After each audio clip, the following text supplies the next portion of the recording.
That might have just voided the US warranty.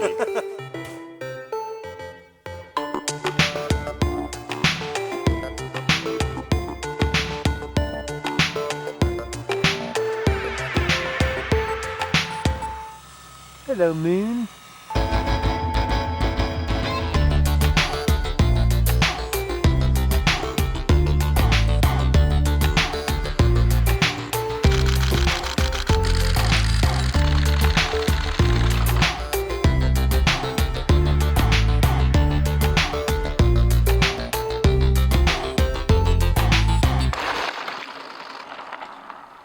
I got wet.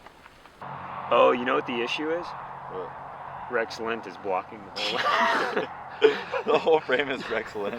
When Nikon called me and described the D4 and I saw the list of technical attributes, I realized this was an amazing opportunity to do something that was more than just visuals put to music, but actually to tell a story with voice. The line between conventional still cameras and conventional video cameras just continues to get blurred. I really wanted to take a close look at what motivates high-end adventure athletes to push themselves to the limit. Quickly, the subject and the title of the film became Why. It was getting inside the heads of some of the most elite adventure athletes on the planet. This was a super aggressive schedule to try to shoot 3 athletes in 3 unique geographic locations in just a 12-day window. We had over 20 cases of equipment that needed to travel with us. We had only 3 days per location, and in those days we were trying to pack a lot in. We were scouting for the first time, we were planning logistics, coordinating any type of rigging that needed to take place, shooting for 2 days, and that was our weather window. If something went wrong, we only had those 3 days. We are in Veracruz, Mexico, and after about 24 hours of travel, we're finally close to the first waterfalls. The challenge in Mexico really was finding, in a limited amount of time, the right river environments that allowed us to shoot as much quantity of content as possible. We're heading down to our first feature, Lomada Cascada.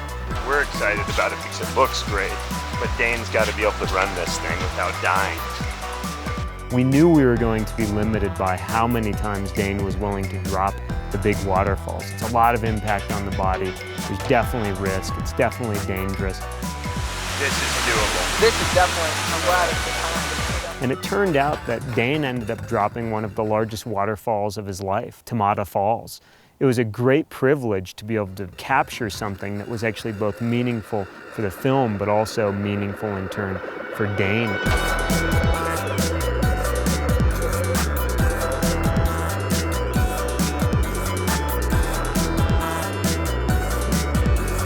I think in Veracruz, the ability to really rappel right down to the lip of the waterfall and move the camera, just literally 2 feet from Dane's head as he came flying out over the drop, allowed for a new visual. And that's always what I'm striving for, is how do we show the world in a new way? That's pretty neat. Yeah. The whole pool back there. Yeah. I really wanted tons of camera movement, so we brought Mike and his heli along for the entire trip.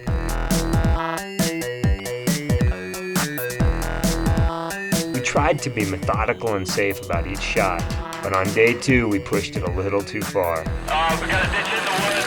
Heli down. Good save, Mike. Way to keep it out of the water. The camera made it.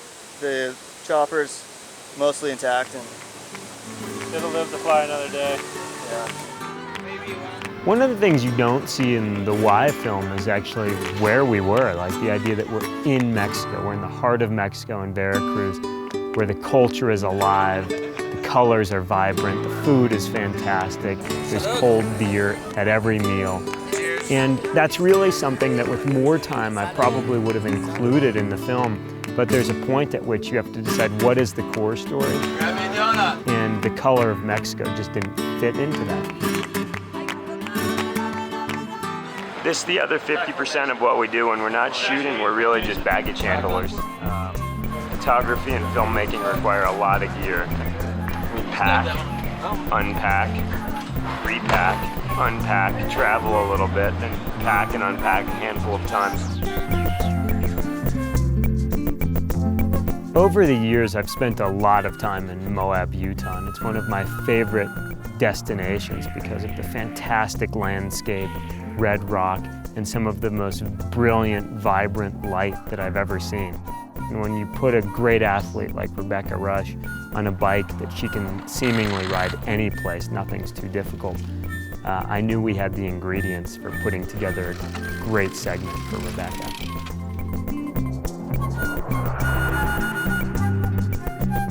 I should be getting paid more, I think.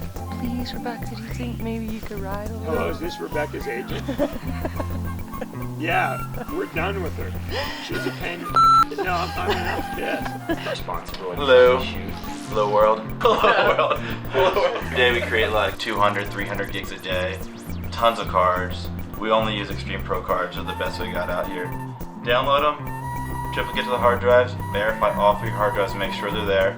After that, we go back and format all the cards, send them out in the field for tomorrow. We're shooting in a challenging desert environment. It's very windy and dusty. Every night we're cleaning them off, making sure the glass is clean and clear for the next day's shoot. Just polishing the heli. Yeah, we're just rebuilding her after the mishap the other day, but Mishap, the Mexico crash? Mr. Casual. Mike's probably the only chopper pilot we have around that's crashed once, then flying the next day with a camera. In Moab, we finally had the opportunity to really start capturing time-lapse sequences, which I envisioned being a huge part of the Y film. It helped portray the beautiful landscapes where we were working. It's part of the appeal for these athletes and why they do what they do. With the time-lapse photography feature, we could shoot our time-lapse, and in camera it generated a video clip which allowed us to just press play. All right, a couple of the cool new features to the D4. One, I think it's the most exciting, which is we can now monitor sound through a headset and see an audio meter. Additionally, we are running an external monitor out of the camera while we still maintain image on the back of the camera. This is a huge step forward in terms of sound and monitoring image with the D4. We're here, Joshua Tree, day 13. Sending in our chief negotiator. We seem to have had pretty good luck so far on this trip.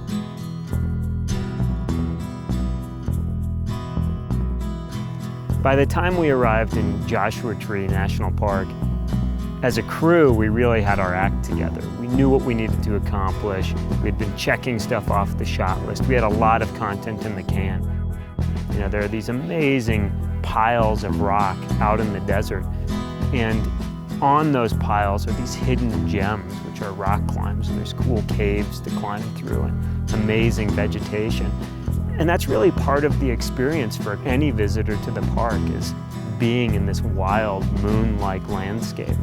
And so getting to the cliff was equally as important to me from a story perspective as actually watching Alex free solo Equinox. Working with Alex was unlike the other 2 athletes. What Alex was doing was much, much riskier. That line between life and death was a lot thinner. And so we had very, very limited opportunity to make those shots count. And so it's very strategic, very analytical, where we put the cameras, how we approached documenting each of those situations. The hardships and challenges that come up along the way on a production like this, it's getting pulled over by police and talking yourself out of tickets. It's going to the urgent care because Dane's feet wouldn't fit into his shoes anymore. He'd been stung by so many mosquitoes. We worked straight through Thanksgiving. None of that matters. At the end of the day, we need to create a compelling, interesting film. And all of those challenges, that's what makes it fun. This is the money right now. One of the neatest things about working on a production with a group of people is we all have the same goal in mind. We all are contributing to gathering great content to tell a fantastic story. Tools like the D4 are enabling guys like me and you to go out and make high-end content with devices that are attainable. It's it's an exciting future that we're entering into. In the beginning, I really thought the title of this film would be Why, W-H-Y, with a question mark at the end. But as we shot, it became much clearer as I listened to the athletes and I watched them perform at the highest level. The film was really a statement of why. This is why they do it.